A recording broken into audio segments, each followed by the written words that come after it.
Q&A. Karena setiap pertanyaan selalu ada jawaban. Dipandu oleh Yohana Margareta.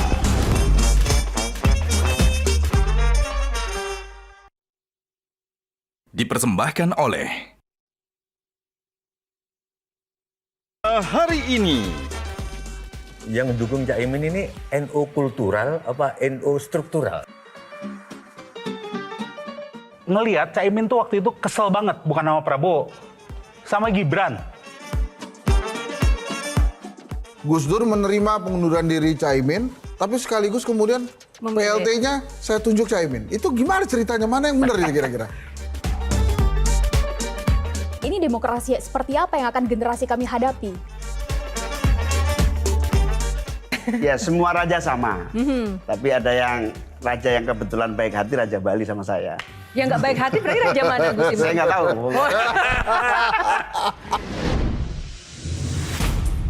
Gajah Duduk dipilih karena sudah lama hadir dalam mewarnai perkembangan berbusana di Nusantara dan telah melekat di hati lapisan konsumen secara turun-temurun.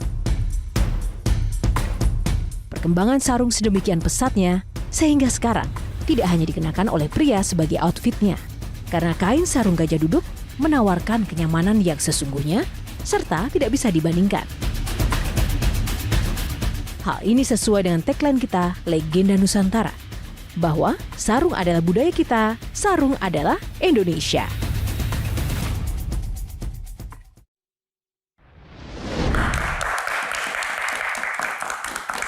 Halo pemirsa, apa kabar? Berjumpa lagi bersama saya Yohana Margareta dalam program eksklusif Metro TV Q&A, karena setiap pertanyaan selalu ada jawaban.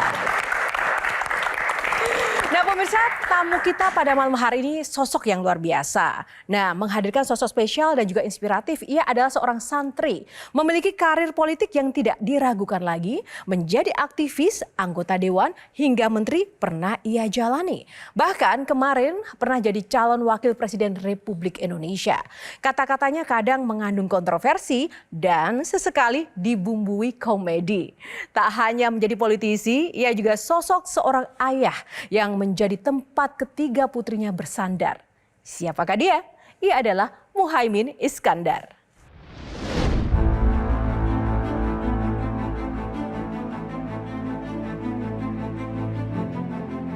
Mari kita jaga republik ini. Mari kita saling menghormati. Mari kita saling menghargai. Mari kita berdiri tegak di atas konstitusi, bukan di atas nafsu-nafsu politik.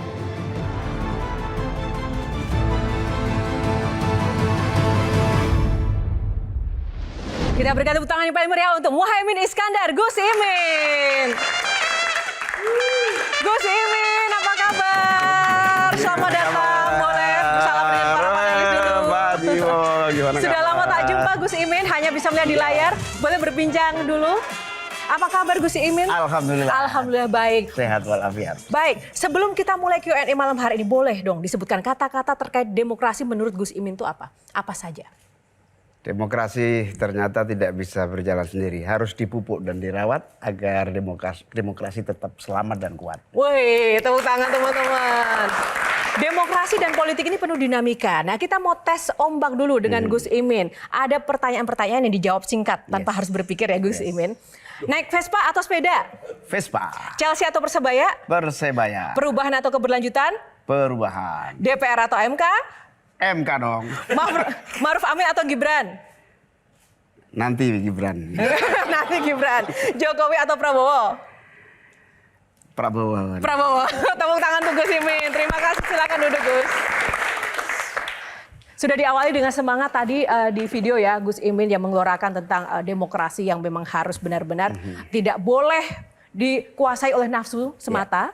Dan tadi sudah ada kata-kata inspirasi demokrasi harus kuat. Tapi saya nggak setuju sama demokrasinya Cak Imin. Kenapa? Karena itu kan dipupuk, itu kan di atas kertas. Kenyataannya kan demokrasi itu menurut saya siapa boleh apa, si anu boleh anu, asal sesuai dengan apa yang sudah dianu. Gimana Gus? Sedikit saja menanggapi Pak Tejo. Kadang-kadang anu mau berbahaya untuk anu. Oke, Gus Imin, ini ada 9 box, silahkan memilih nomor berapa. Di dalamnya ada tema-tema yang akan kita ulas tentang sosok Gus Imin. Yang pertama box nomor berapa? Ini ya. Boleh kita lihat dulu, kita buka box ya. Box nomor berapa Gus Imin untuk yang pertama? Nomor 1. Nomor 1, ada spesial dengan nomor 1?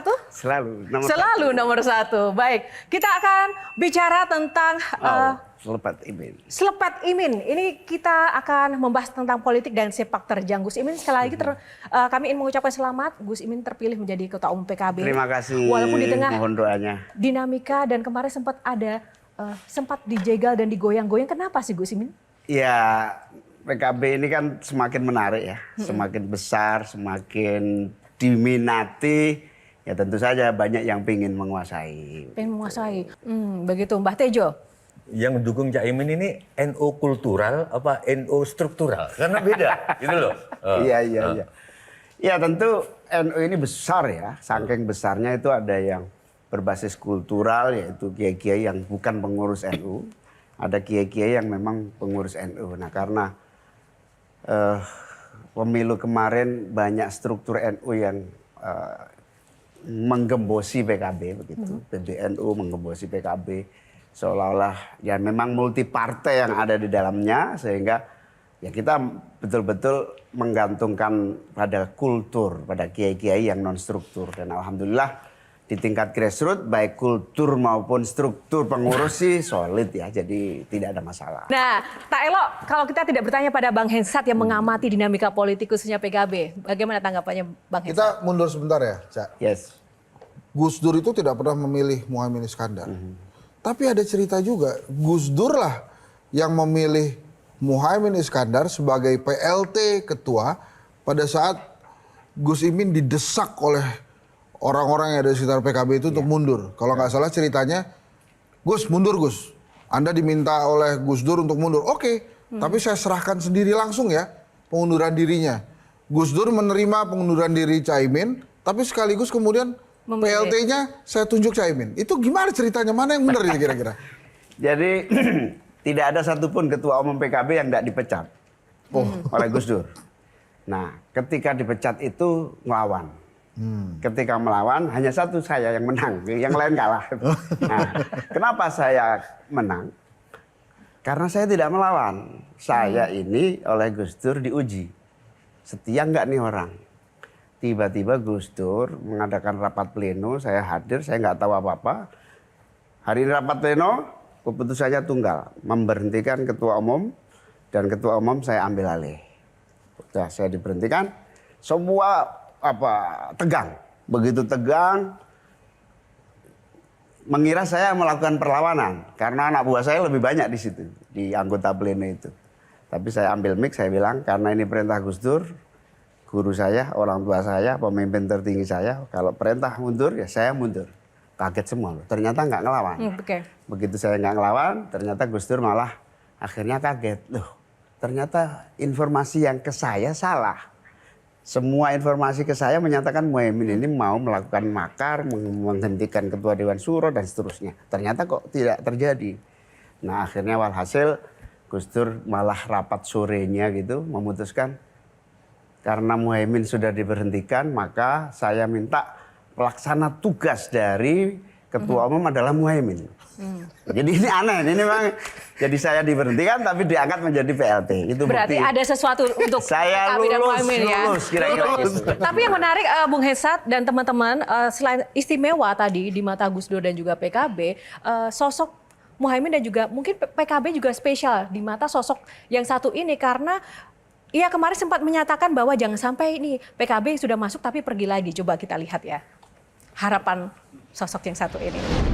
Sama, PKS, ayo terima kasih bergabung, ya kan? PKB, terima kasih bergabung, jangan pergi lagi tapi. Ya, gimana Gus Imin menanggapi Pak Prabowo? Ya dulu saya yang merintis pencapresan Pak Prabowo dengan satu catatan kalau cawapresnya saya. Tapi begitu sampai di perjalanan cawapresnya bukan saya ya otomatis saya pamit. Terus Pak Prabowo berharap jangan pergi dong. Ya gimana saya nggak akan bisa lanjut kalau cawapresnya bukan saya, karena ini perintah muktamar PKB di sebelumnya, sehingga saya harus ada Pak Prabowo khawatir nanti saya tarik lagi gitu kira-kira. Tapi insya Allah lah ini sudah keputusan partai, insya Allah PKB akan membersamai Pak Prabowo sampai sukses pemerintahan 5 tahun yang akan datang. Baik, tepuk tangan. Share, silakan singkat saja share. Justru Gus Imin, PKB ini kan adalah partai yang identik sekali dengan penguasa. Yes. Dekat sekali berkoalisi dengan pemerintah, sehingga pada tahun 2024 kemarin, Pilpres memutuskan untuk berseberangan.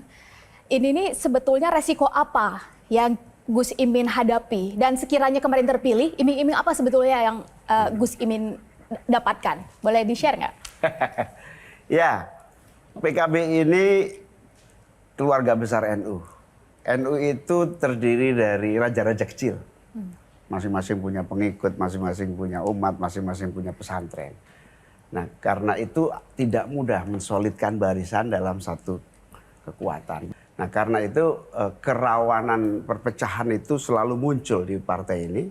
Dan saya selalu bilang, jangan pernah bermimpi jadi ketua umum PKB kalau nggak kuat. Nah, dalam konteks itu, maka PKB nampaknya punya kultur di mana perjuangan ini tidak bisa dioposisi.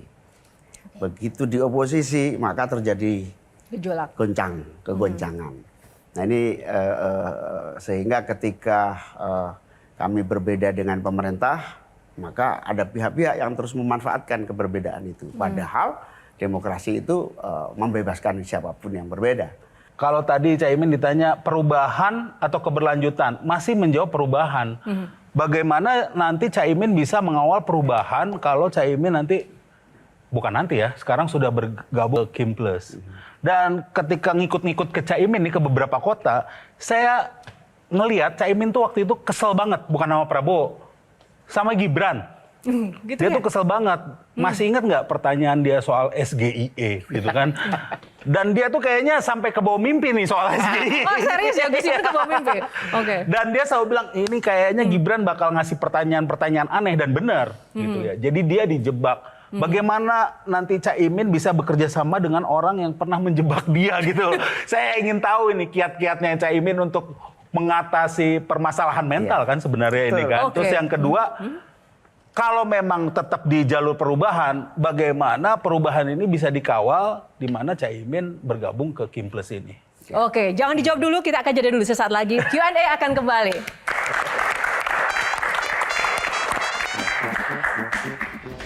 Hampir mustahil ada oposisi. Habibie itu kecil, tapi isinya otak semua.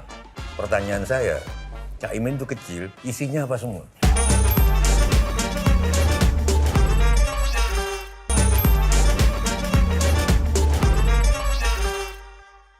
Dipersembahkan oleh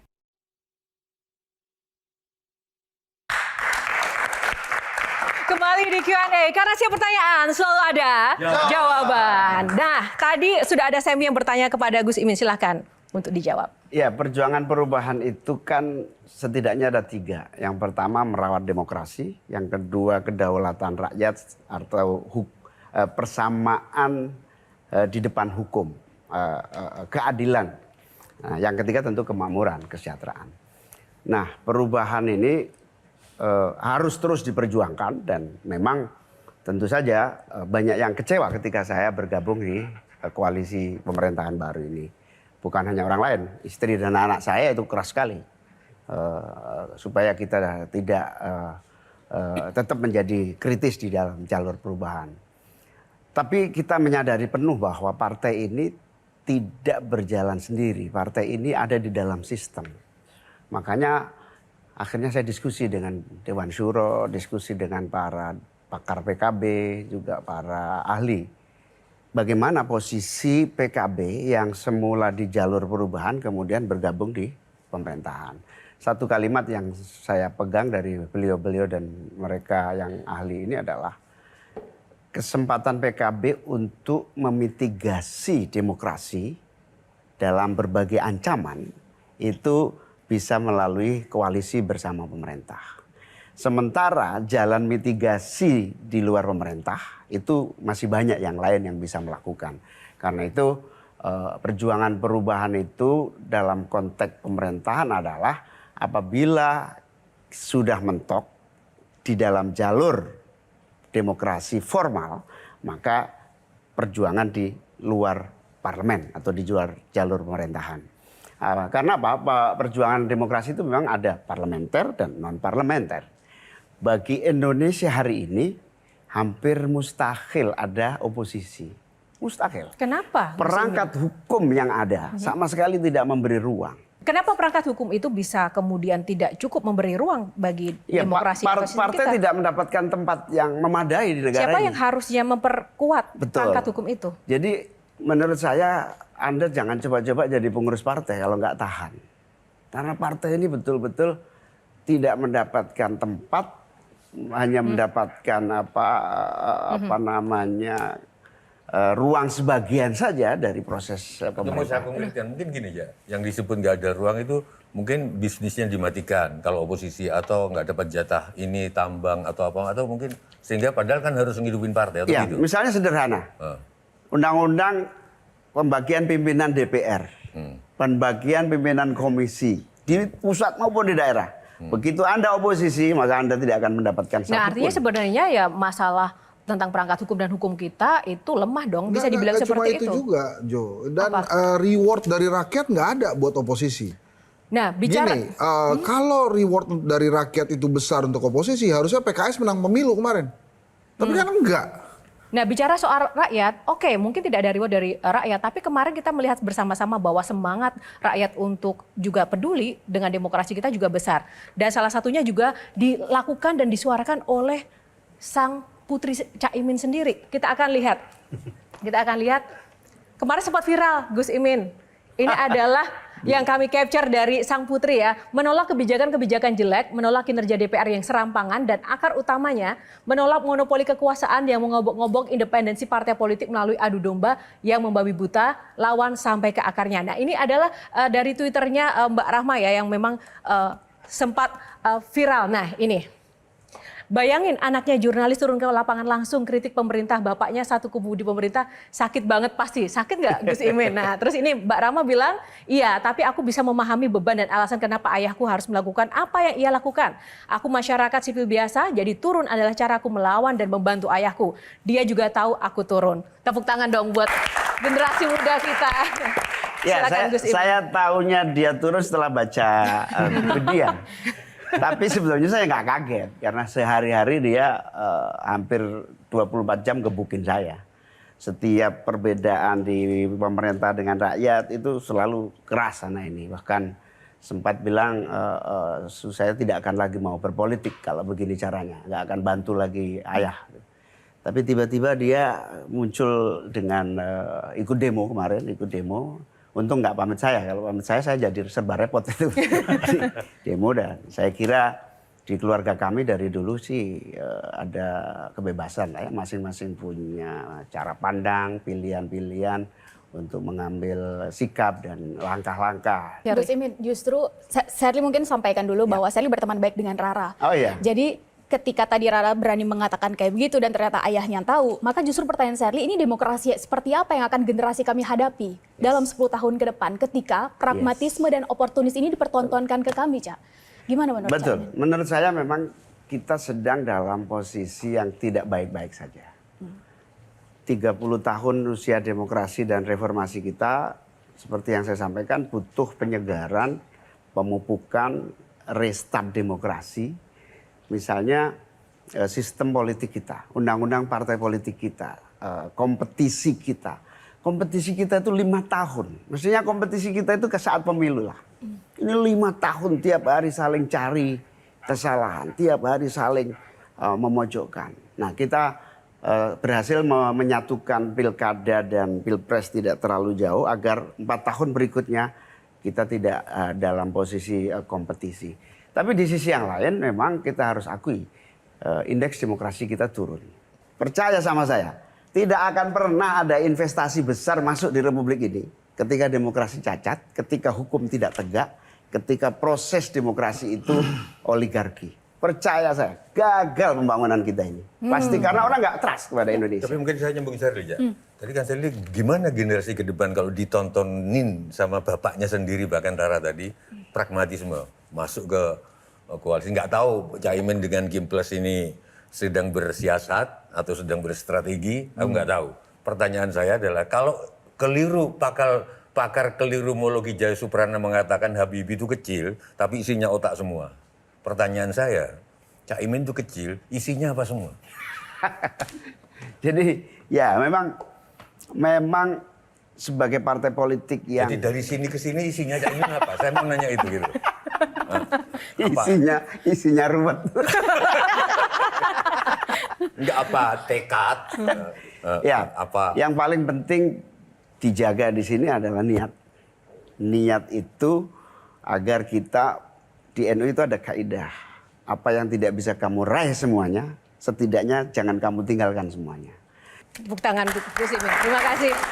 Kita akan lanjut dulu ke box selanjutnya. Pilih box nomor berapa Gus Imin? 5. 5. Kita buka box nomor 5. Data diri.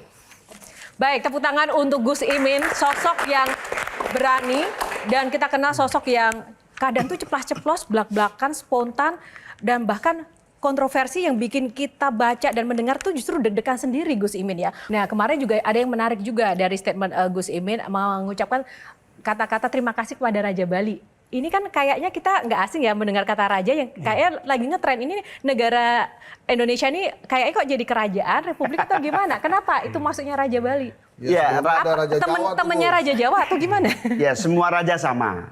Tapi ada yang raja yang kebetulan baik hati Raja Bali sama saya.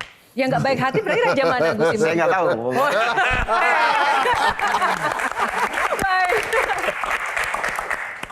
Ini kan boxnya nih tentang profil nih ya. Gini, Caimin itu, Gus Imin ini kalau pidato saya perhatikan ya. Makin panjang, makin santai bawaannya. Nah justru keluar tuh jokes-jokesnya ala NU tuh. Bercandaan-bercandaannya menurut saya tuh, oh ini nih aslinya Gus Imin nih. Aslinya Gus, memang sedang bercanda atau serius sih sebetulnya? Karena kalau dilihat dari pidato-pidato tuh, awal-awal serius tuh.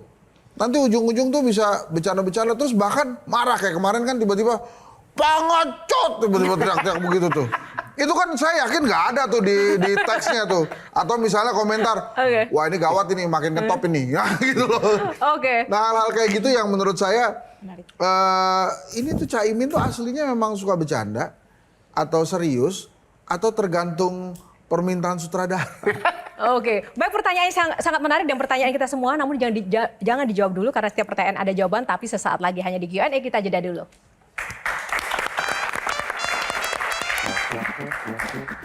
Ancaman begal terus ada maksudnya apa Gus? Aku dikritik siapa aja tenang asal jangan dikritik Pak Jokowi. Gitu. Dia tahu nggak bakal diwarisin PKB waktu itu, makanya diambil, gitu kan?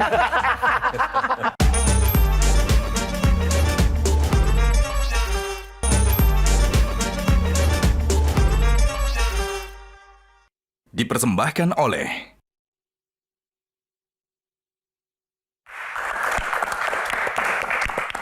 Ya Gus Imin langsung saja menjawab pertanyaan Bang Hensa tentang keberanian dan dinamika dalam berpidato tadi dari yang serius, joke sampai bisa marah itu seperti apa sebenarnya? Aslinya Gus Imin. Aslinya. Jadi kultur kami ini dari keluarga yang santai, slow. Kultur kami kultur Nahdliyin yang ibaratnya tidak pernah ada yang kaku. Semua menjadi mudah. Bahkan fikih kita pun fikih yang bukan fikih yang keras gitu ya. Nah tapi kultur kita sebetulnya dari gegeran ke gergeran. Karena itu fleksibilitas kultur kami ini menjadikan kita santai. Tetapi ketika sudah punya masing-masing punya prinsip, ya itulah sikap itu harus diambil. Nah satu lagi, ini teman-teman dan juga pemirsa. Selain tadi santai, punya kultur, yang punya prinsip, bisa berantem. Ada satu rahasia, kenapa Gus Imin ini begitu dicintai? Kita akan saksikan video yang satu ini. Apa yang bikin ibu ngelihat kok Caimin ini keren tuh, dari mana? Waktu itu dia pakai sweaternya warna pink gitu ya. Cute banget. Ini pas pasti ibu. Jadi kan saya waktu itu sama-sama PMI. Dia PMI, dia senior saya gitu kan. Saya masih baru lah gitu ikut di PMI itu. Terus saya ketemu saya lihat dia bicara, wah bicaranya idealisme segala macam lah gitu ya. Keren banget nih orang, manis lagi gitu kan. Gus Imin gimana? Manis ya waktu itu orangnya ya? Nggak tahu, saya kadang-kadang saya ini manis apa nggak tahu. Manis dan romantis katanya ya. Shirley, silakan. Bu Rustuni kan pernah hadir ke sini dan waktu itu Shirley jadi salah satu panelisnya juga, Gus. Dan melihat perjalanan atau kisah hidupnya Gus Imin ini kan tensinya selalu menegangkan ya, Gus ya. Selalu kayaknya tuh nggak selesai-selesai berantemnya sebetulnya. Nah, pertanyaan saya adalah lebih menegangkan mana, Gus? Situasi sekarang-sekarang yang memang ada dugaan dan ramai yang menyebutkan PKB ini mau diambil alih atau memenangkan hati Bu Rustini yang cantik, keibuan, jujur, dan anak kiai besar juga kan ya, Gus ya? Sehingga pasti banyak pesaing dong saat itu. Gimana, Gus? Lebih menegangkan yang mana? Jujur.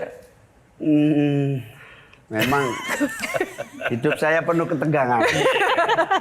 Mulai dari mendekatin calon istri tegang. Wah, saingannya keras. Jadi ketua umum tegang di politik. Dibegal. Di pinggir jurang. Ini ancaman untuk dibegal terus terjadi.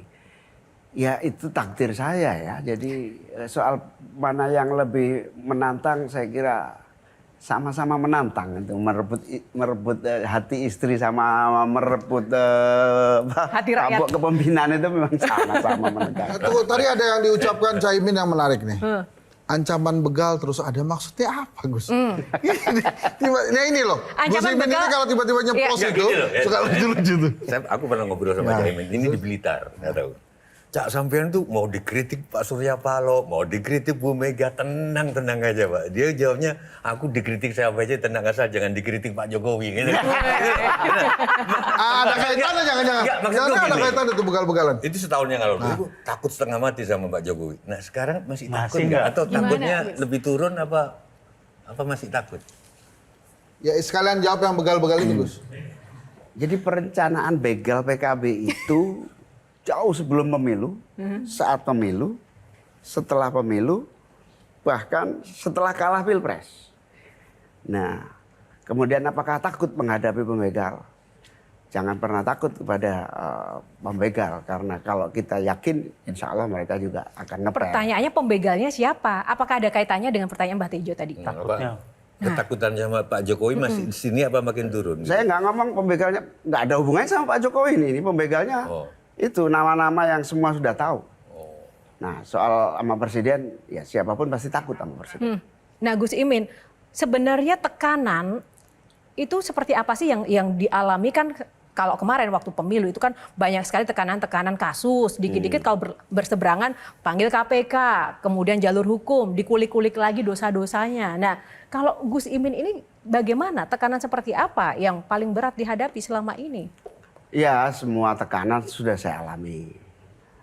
Yang paling penting tidak ada pengkhianatan di orang-orang dekat kita. Selagi tidak ada pengkhianatan di orang-orang dekat kita, kalau orang agak jauh silahkan. Tapi orang dekat ini solid dan loyal, sekenceng apapun model tantangannya bisa diatasi. Sami, silakan. Soal mengkhianati apa iya di dunia politik ini ada yang benar-benar loyal? Karena semua kepentingan. Satu itu, dan kedua tuh sebenarnya karena kultur partai di Indonesia ini yang besar terutama, kecuali Golkar dan PKS semuanya masih partai keluarga. Masih kalau istilah saya tuh partai toko kelontong, diwariskan ke anak gitu ya. Jadi kayak PDIP, kita tahu nanti siapa nextnya. Demokrat juga kan terjadi seperti itu. Nah ini mungkin PR buat PKB. Makanya saya bilang, Caimin ini karena bukan anak, ya kan? Dia tahu nggak bakal diwarisin PKB waktu itu, makanya diambil, gitu kan. Tapi ini PR buat PKB gitu kan. Kedepannya gimana? Apakah nanti akan diwariskan ke anak juga atau ke keponakan? Karena kalau begitu kan berarti ya suaranya akan segitu-gitu aja. Jadi intinya itu kedepannya akan seperti apa? Apakah nanti akan diturunkan juga ke Mbak Rahma atau sebagainya? Atau akan menjadi partai kader, ya kita harap menjadi partai kader ya ke depannya. Nah, jangan lupa bahwa kita sering mengkritisi oligarki, tapi oligarki itu kan tumbuh juga dari budaya-budaya seperti ini. Gus Imin, gimana? Jadi dimanapun di dunia ini, negara manapun, dinasti itu di semua negara terjadi. Masalahnya bukan soal itu. Masalahnya adalah apabila dinasti itu dibangun dengan memanfaatkan jalan negara, memanfaatkan fasilitas negara, memanfaatkan punya publik untuk mewariskan dinasti, itu masalahnya. Nah, di PKB sendiri, saya terutama sudah bertekad, kita harus bangun sistem. Tapi yang paling penting dari sistem kepartian kita ini harusnya, mau tidak mau, harus dibikin semodern mungkin, serasional mungkin, memberi ruang kompetisi, kompetisi yang memudahkan orang memanfaatkan merit ya, merit system. Ini harus terjadi. Tepuk tangan. Baik, terima kasih Gus Imin. Baik, itu tadi box terkait dengan data diri. Selanjutnya box nomor berapa? Kita akan buka untuk next box selanjutnya. Nomor favorit nomor berapa Gus Imin? 9. Nomor 9. Kita buka box 9. Garis lucu, tepuk tangan dulu untuk box kali ini. Namun kita akan mengulas lebih dalam lagi terkait dengan box garis lucu seusai jeda. Tetaplah bersama Q&A karena setiap pertanyaan selalu ada jawaban. Mau jadi ketua PBNU nggak, Gus? Caimin setelah 20 Oktober lebih kuat dari Jokowi kalau menurut saya. Seberapa love? Wah, ini nggak mungkin menang ini. -1 kayak.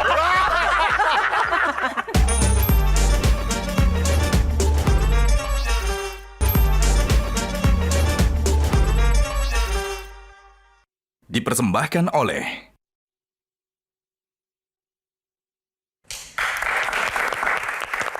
kembali di Q&A. Nah, kali ini kita akan masuk ke box nomor 9. Tadi adalah garis lucu. Ada beberapa foto untuk mengawali box kali ini. Gus Imin silahkan memberikan nilai love meternya. Seberapa cinta Gus Imin ke foto-foto di nanti akan di layar kami tampilkan. 1 sampai 10 silahkan dinilai ya. Berapa nilainya? Kita tampilkan foto yang pertama, love meter ya. Nah, berapa? Seberapa love? Gitu. 1 sampai 10, Gus Imin. Ini fluktuatif ini. Ya 6 dia. 6. Kenapa? lulus. Ada alasan 6? Ya dia orang NU, sama-sama orang NU. Tapi kok nggak tahu kok musuhin saya tuh. Oke, baik. Foto yang kedua. Seberapa love? Wah, ini nggak mungkin menang ini. -1 kayak. Kenapa alasannya sedikit? Dia ini salah satu ketua di PKB. Tapi begitu saya nyalonin mau pasangan sama Pak Prabowo, tiap hari hajar saya supaya Pak Prabowo nggak ambil saya. Itu salah satu begal tadi kah? Enggak ya? Baik, 3, silakan. Nah, ini 1 sampai 10, nomor berapa? Memang orang baik lah, 9 lah. 9. Bos baru. Alasannya dulu, alasannya. Masa cukup orang baik saja alasannya Gus Imin? Ya, Pak Prabowo ini dulu saya koalisi sama beliau dengan harapan Prabowo Muhaimin kan. Saya juga melihat kesungguhan Pak Prabowo di dalam berjuang gitu, membuat partai dari nol putul, cari duit susah, dalam posisi susah bisa bertahan. Ya, tapi tidak jodoh lah kemudian. Makanya kemudian ketemu lagi dalam koalisi tentu sesuatu yang baik. Gus Imin, tadi yang ditanya Yohana kan seberapa cinta kan? Cinta 9. Kan, iya, tapi cinta nggak pakai alasan. Kalau sudah alasan bukan cinta, tapi kalkulasi. Gitu ya? Ya, tapi nggak apa-apa ada kalkulasi. Oke. Ayo Gus, mulai. Selanjutnya, gambar siapa lagi? Nah, ini dia. 1 sampai 10. Adik saya ini ya 10 lah. 10. Alasannya dulu, alasannya. Akhir-akhir ini baik sama saya. Kenapa tuh? Akhir baik artinya sama saya. Akhir-akhir. Tapi sayang ya Gus ya sama beliau. Sayang. Sayang Dia banget. juga bilang sayang sama saya. Kita lihat apakah Mbak Yeni Wahid juga sayang ke Gus Imin. Kita lihat nih, ada pernyataannya. Nomor 1 Muhaimin Iskandar. Nomor kedua Erick Thohir, nomor ketiga Agus Harimurti. Wow, kenapa Muhaimin? Dia saudara saya sayang dong sama dia. Jawaban saya tepat. Ternyata bener loh, ini tidak ada dalam skenario, ternyata saling menyayangi ya Gus Imin ya. Ya, memang kalau tanpa teks tuh oke loh. Aku mungkin orang pertama tanya Caimin yang waktu rame-rame sama Gus Dur. Aku bilang itu acting, sandiwara. Aku nggak percaya Caimin begitu sama Gus Dur, betul nggak? Betul. Betul. Oh, jadi itu sandiwara nggak? Oh enggak, Gus Dur. Kan aku bilang kan itu Caimin nggak mungkin bentrok sama Gus Dur. Pasti itu cuma sandiwara aja. Nggak mungkin bentrok. Oh, iya susah dinilai ya karena memang dinamikanya begitu dramatis ya. Sejauh mana sih, sebesar apa peran Gus Dur bagi sosok Caimin dalam pertumbuhan kehidupan ataupun karir politik? Ya, geger, dinamika, bentrok ketika itu ya cuma hanya tujuan Gus Dur mungkin mendewasakan kita-kita. Supaya kita mandiri. Beliau sampaikan langsung ke saya tidak ingin PKB bergantung pada siapapun, termasuk saya, dia bilang. Semua orang yang dicintai Gus Dur, dia yang pernah dipecat. Begitu. Lalu selain Gus Dur, siapa sosok yang paling berperan dalam hidup Gus Imin dalam susah maupun senang sampai titik ini? Keluarga atau? Siapa saja boleh. Ya pasti ibu saya. Ibu saya. Ibu saya ini ibaratnya selalu memberi inspirasi dan motivasi. Apa pesan beliau untuk ya Gus kemarin Imin? Misalnya saya ketika mau diturunkan dari ketua umum, yang menurunkan ini banyak pihak gitu ya. Semua pihak hampir memaksa saya turun. Saya pertama kali tanya ibu saya, Bu, ini saatnya saya berhenti, saatnya saya ingin PKB tidak pecah. Kalau saya terus kemungkinan pecah. Maka saya izin, restui saya tidak memimpin PKB lagi. Apa jawaban ibu saya? Kamu jangan nanya saya, kamu tanya kepada DPC-mu, apa benar mereka meminta kamu terus atau turun? Saya tanya kepada DPC, apakah kalian minta saya maju lagi terus atau tidak? Ternyata saya harus berterima kasih kepada para pembegal itu. Dengan adanya serangan para pembegal, semuanya minta saya tetap bertahan dan solid. Baik, terima kasih Gus Imin. Baik, yang terakhir untuk para panelis, silakan mungkin closing statement-nya tentang sosok Gus Imin. Ya, Gus Imin ini sebenarnya kalau tadi bicara keluarga, itu misalnya kita mengutamakan keluarga dalam politik, dalam pekerjaannya tidak masalah. Mungkin ke depannya itu jangan sampai yang terjadi praktek hari ini aja ya. Ada seorang anak yang baru masuk partai 3 hari langsung jadi ketua umum. Nah itu mungkin tidak akan dilakukan ke depannya. Dan yang kedua, untuk Caimin ini nggak perlu takut sama siapa, ya kan? Caimin setelah 20 Oktober lebih kuat dari Jokowi kalau menurut saya, itu aja. Baik, wow. Kalau Bang Hensat, kenapa geleng-geleng Bang Hensat? Enggak, saya ini mau nyampein yang pinggir jurang apa yang aman-aman aja ini. Sesuai hati nurani, jujur, silakan. Ya kalau menurut saya sih saya nggak tahu itu disengaja atau tidak ya, tapi mengambil Ma'ruf Amin sebagai Dewan Syuro PKB itu langkah jenius dan cerdas sih. Karena para pembegal ini kan selalu mengatakan bahwa Caimin ingin membubarkan Dewan Syuro, mengkebiri Dewan Syuro dan lain-lain lah. Tapi ternyata begitu Kiai Ma'ruf datang hadir sebagai Dewan Syuro, justru Kiai Ma'ruf yang membela Caimin gitu. Dan kelihatannya duet ini saya katakan tuh striker handal nih. Yang bukan hanya 68 kursi kelihatannya karena Kiai Ma'ruf kan pengennya lebih banyak lagi. Itu sebuah langkah jenius dan selama PKB dipimpin oleh orang yang jenius, ini partai pasti nggak akan pernah kecil gitu. Jadi akan gede terus. Terima kasih. Dan terbukti dari perolehannya selama dipimpin Gus Imin selalu meningkat ya. Naik terus. Silakan Shirley. Mbak, saya sedikit saja penasaran sekali Gus Imin. Kalau bukan jadi politisi, apa cita-cita Gus Imin? Kalau bukan jadi politisi? Ya kita kan sebetulnya darah kita ini darah guru ya. Semuanya di dunia pendidikan. Jadi mengakhiri masa tua tentu ya jadi guru yang baik lah. Wah. Dan ingin dikenal sebagai siapa di negara ini pada akhirnya juga kepada generasi selanjutnya ingin dikenal sebagai siapa Gus Imin? Saya ingin dikenal sebagai orang yang ulet berjuang dan menjadi inspirasi dari anak-anak saya, cucu-cucu saya, tetangga-tetangga saya dan semua. Amin. Nanya minggir jurang boleh nggak? Apa? Mau Singkat jadi saja. ketua PBNU nggak Gus? Oke, Kalau Sherly dari ada. Sherly, harapannya adalah semoga Gus Imin terus membawa keceriaan, terutama dalam perpolitikan kita di Indonesia. Yang kedua adalah semoga lebih baik lagi, Gus. Terakhir agak pinggir jurang, Gus. Jangan segan untuk beroposisi lagi, Gus. Insya Allah. Insya Allah. Terima kasih. Sherly. Tapi Bang Hensat masih penasaran mau jadi ketua PBNU nggak, tadi belum dijawab? Jadi PKB dan PBNU itu dua organisasi yang sangat berbeda. Saya bersyukur PBNU ngebukin PKB selama pemilu, sehingga saya ingin menyatakan bahwa PKB independen dari manapun, termasuk dari PBNU. Karena itu ya saya tidak mungkin berkeinginan jadi ketua umum PBNU, wong saya PKB.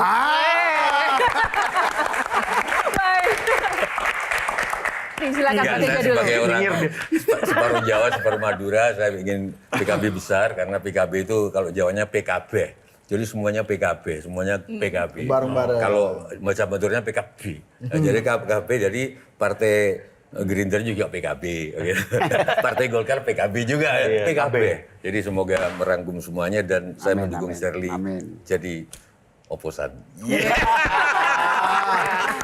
Baik. Oke, nah kalau dari Gus Imin sendiri, apa mungkin closing statement untuk para pemirsa dan generasi muda yang saat ini sudah mengalami krisis kepercayaan terhadap para politisi, terhadap hukum kita, dan Anda juga menjadi bagian dari penanggung jawab kepercayaan rakyat itu, Gus Imin? Ya, pertama jangan mudah salah paham terhadap politik. Karena politik itu antara kebaikan dan keburukan susah betul dilihat. Karena itu bangun kepercayaan kepada orang-orang baik. Jangan pernah gara-gara politik Anda, teman-teman kaum muda kemudian alergi. Karena di tengah kegelapan pasti ada titik harapan dan masa depan.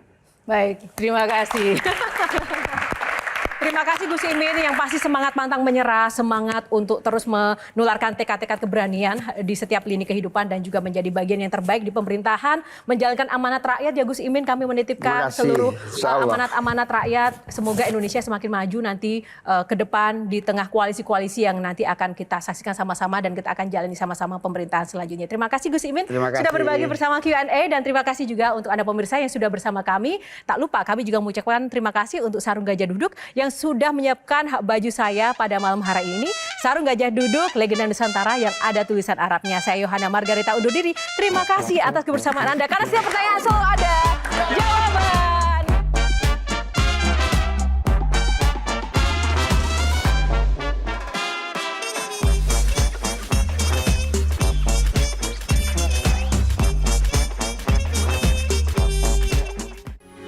Metro TV. Jelajahi cara baru mendapatkan informasi. Download Metro TV Extend sekarang.